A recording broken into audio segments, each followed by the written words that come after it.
Hello, beautiful souls, and welcome to this episode of Holistic Healing with Lorrie. I'm so glad to be here with you. And today's episode, I'm going to share with you, I guess you could call it an awakening that I had, a big breakthrough, whatever you'd like to call it. And this happened a couple of weeks ago. And I do believe that part of the reason that it unfolded was because of an experiment, I guess, that I was called to do, that I felt pulled towards doing. And the reason that all of this is so important to everybody, but especially to those of you who are dealing with chronic symptoms, with chronic illnesses, is because it has to do with your quality of life. It has to do with your enjoyment of life.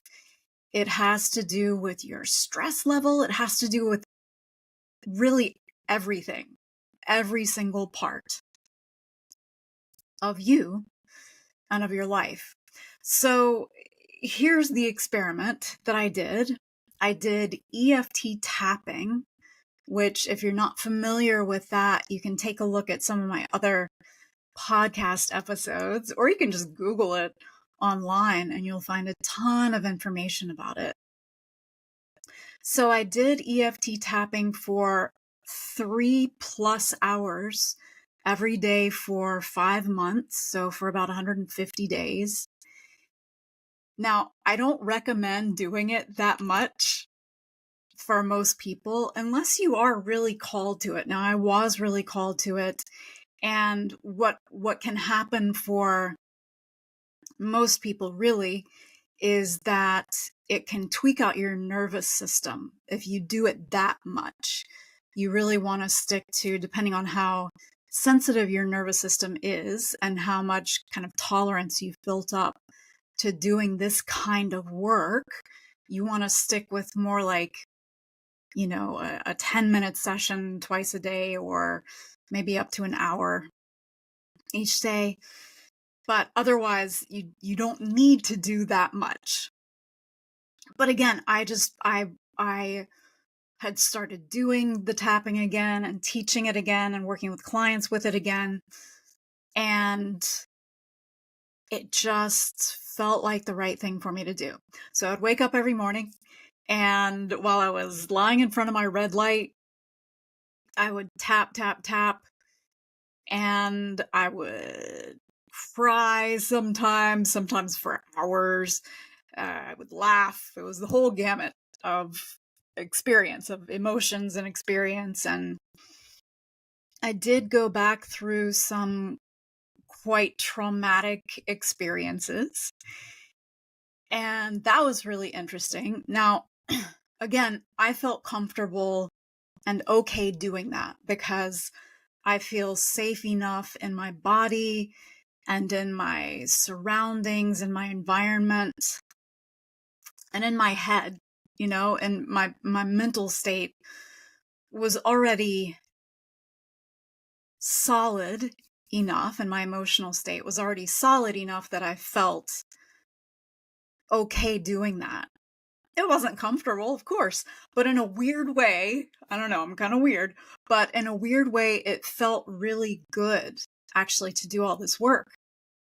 Now, I actually was also working with a very well-known EFT tapping coach. She's a rock star in that world and has been for decades now. And she actually, when I first told her that I was doing the, 3+ hours a day, most days it was more like 4+ hours a day. And she said, that's not a good idea. Your immune system's not going to take it well. Your nervous system's not going to take it well. And I said, thank you very much. But I do know myself, and this is what feels right for me to do right now. So I also knew, though, that if I did run into some trauma that I was working on, that I had her that was too much for me, then I had her to reach out to for that support. So again, working on really big, deep traumas. So one of the first things that I ended up uh, being called to work on, one of the first big traumas, was actually this was kind of in my probably early 30s, I think, and I was running early in the morning in a place that I thought was completely safe, and I ended up getting attacked and pulled into the woods. I got away. Um, but that is definitely a traumatic event. And it kind of mirrored some themes that had been going on in my life in less obvious ways. And I was fine tapping on that on my own. It was a weird couple of days when I was tapping on that specifically. And it did take me probably about 3 or 4 days of pretty full sessions of tapping on that and kind of related things around that. So it was these big chunky things from my past that I was tapping on, including things from my present. And then again, about 5 months into it, I woke up one morning and I said, I'm not feeling pulled to do the tapping today. That's fine. And so I didn't.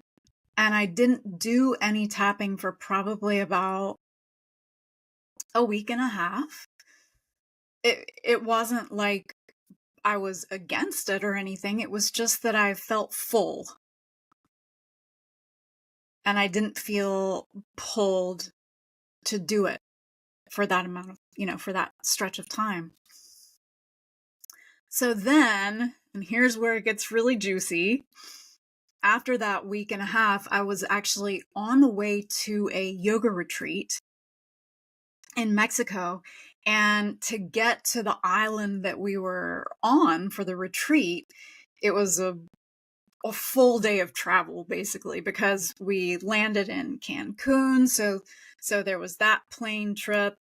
And and then we took a car for 2.5+ hours to get to the ferry, and then the ferry to the island. And then from the ferry drop off, we take a taxi, which is actually a golf cart, basically, or a side-by-side UTV, because they don't allow cars on the island. So then we take the UTV, the taxi, to the resort, to the hotel. So it was a very, very full day. And I had downloaded some audiobooks to listen to. And so on the plane, I started to listen to one about Mary Oliver because I love her poems. And I was like, oh, that doesn't really quite grab me right now. And then I realized that I had downloaded The Power of Now by Eckhart Tolle. I don't know exactly how to pronounce his last name, but this is a book that I had read probably about 25 years ago.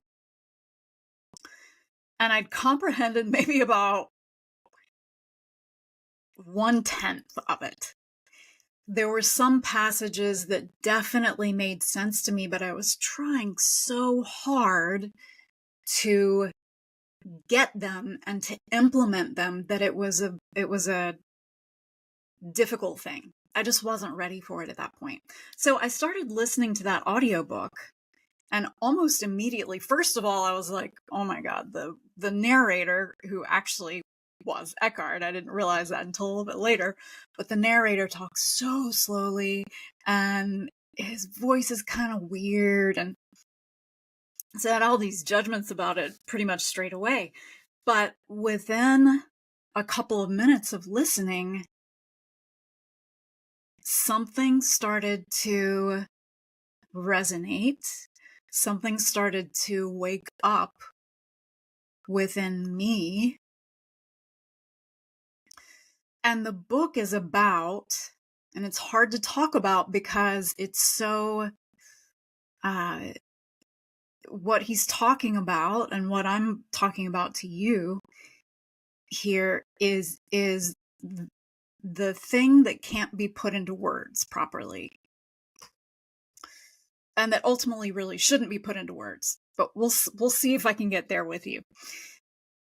So, but what he talks about in the book is how being fully in your now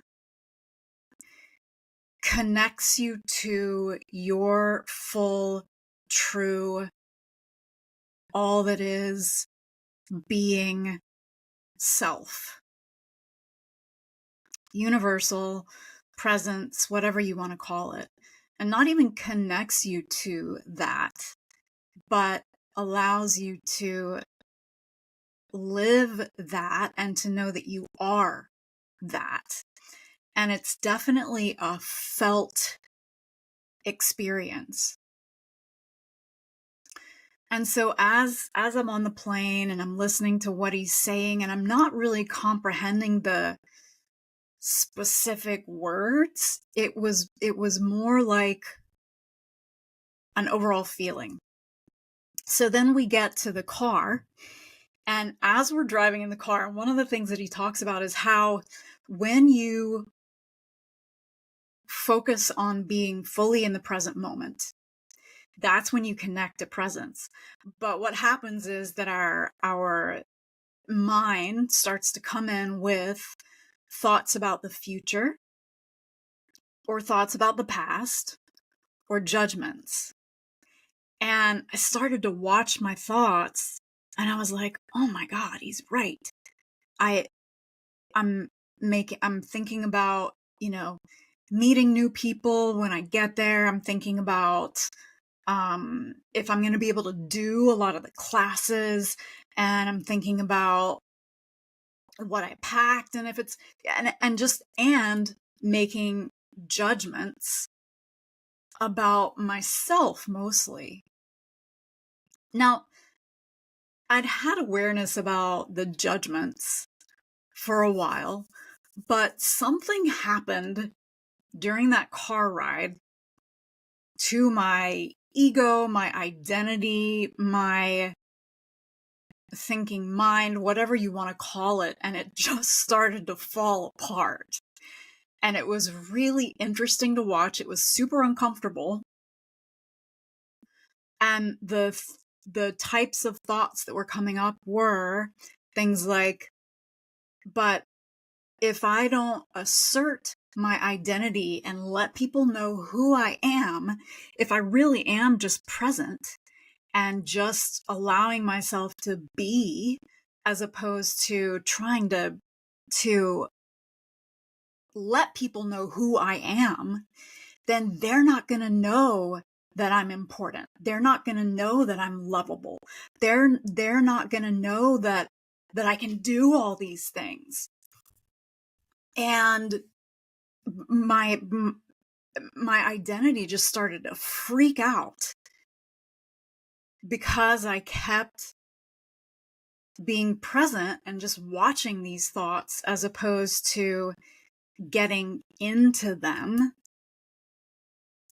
And a part of it was, since I've been perimenopausal, I haven't been wanting to do very much yoga or physical activity. And I have been very introspective. I haven't been, well, I'm honestly never super social, but I've been even less so lately, and just really feeling very introspective in a really sweet way. But I've been resisting all of that, but And also I hadn't been feeling as motivated as I used to feel. And I used to be, oh my goodness. So here's an example of the past, right? Because for as long as I could remember, I was, again, super motivated and excited about being physically active and wanting for people to see how dynamic I was and how good I am at yoga and all these different things like that. And so for me to drop that identity and to just be present and not try to impress upon people who I am or what I do was scary. So I was going through, or my ego or whatever was going through a lot of fear and all these things. So all this happened during that 2.5-hour car ride. It was like I was having this spiritual awakening as we were driving on this super bumpy, Mexican road with one woman, fellow retreat participant whom I knew a little bit already, and another woman that I didn't know, and then of course the driver. But I was just so quiet the whole time because I was still just listening and taking everything in.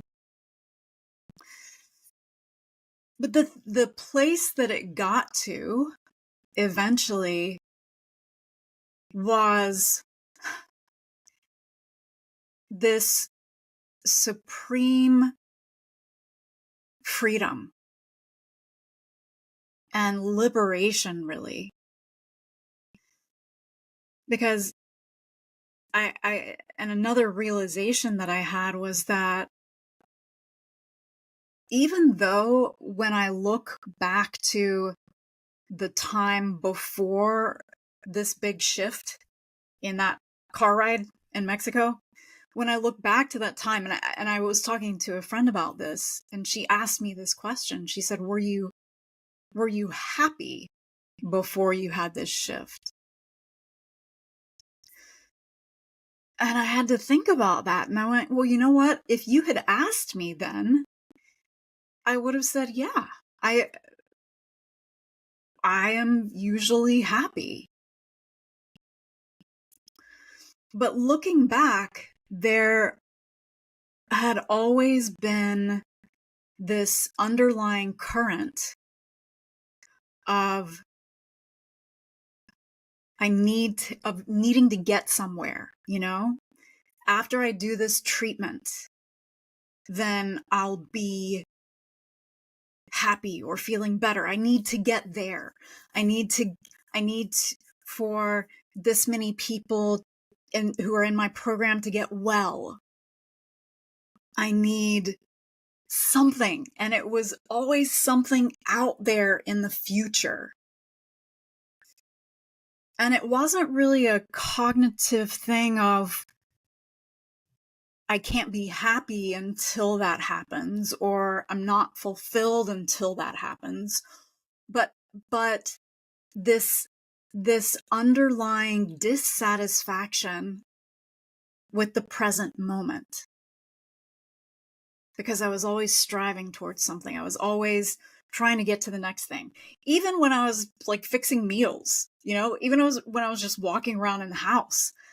And I realized this after this big shift, after this awakening. I realized that, when I was making meals, I was not in the moment of the making and I was not enjoying it. It was a chore. It was something that I had to do. And even sometimes the eating of the meals was just something that I needed to get done so I could move on to the next thing. And then I could move on to the next thing. And then I could move on to the next thing. And the thing is that when you're living your life that way, then you're never present. You're never fully present right now in this moment.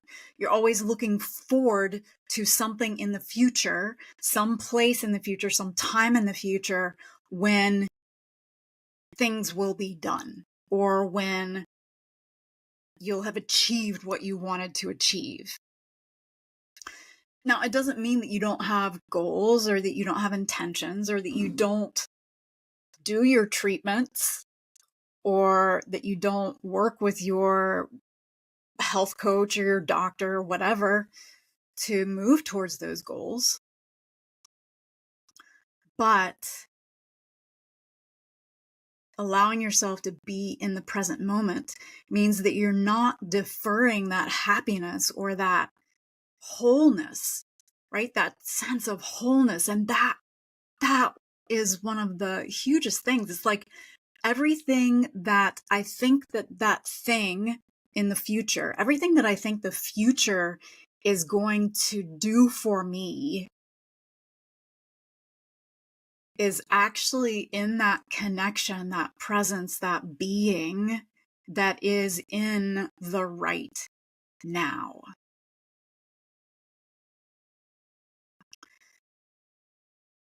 Now, when your body is doing super weird things in the now, or if you're experiencing a lot of pain in the now, then you can look at it in two different ways. One way is that it's harder to really drop into that presence of now. Another way that you can look at it and experience it is that those physical sensations are actually a tool, actually a vehicle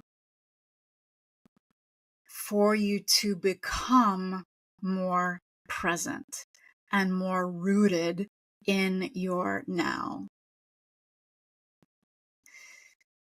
And in an upcoming episode, we're going to talk more about how you can be in the now with your body, with symptoms, in a way that it's not suffering.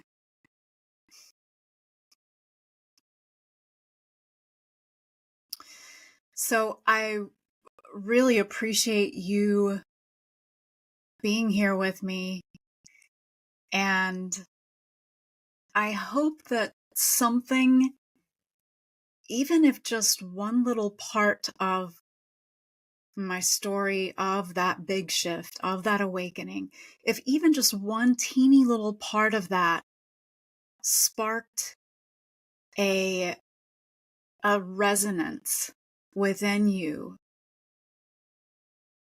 that is my hope. And some of you who are watching, you might,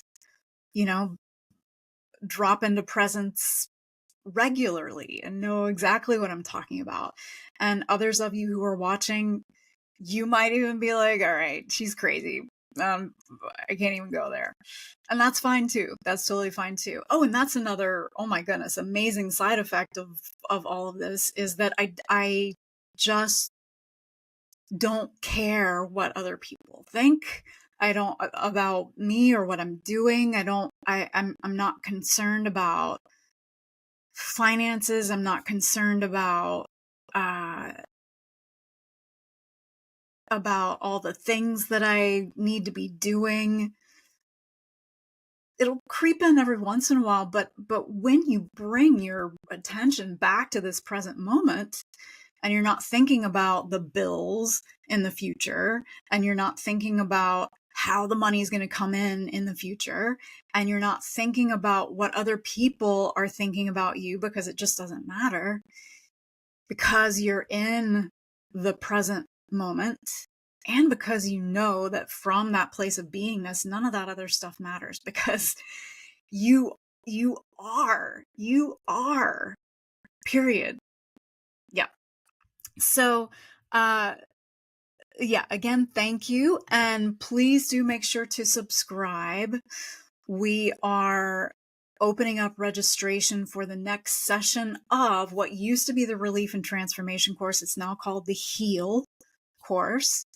And please do share the podcast with your friends, with anybody who you think will benefit from it.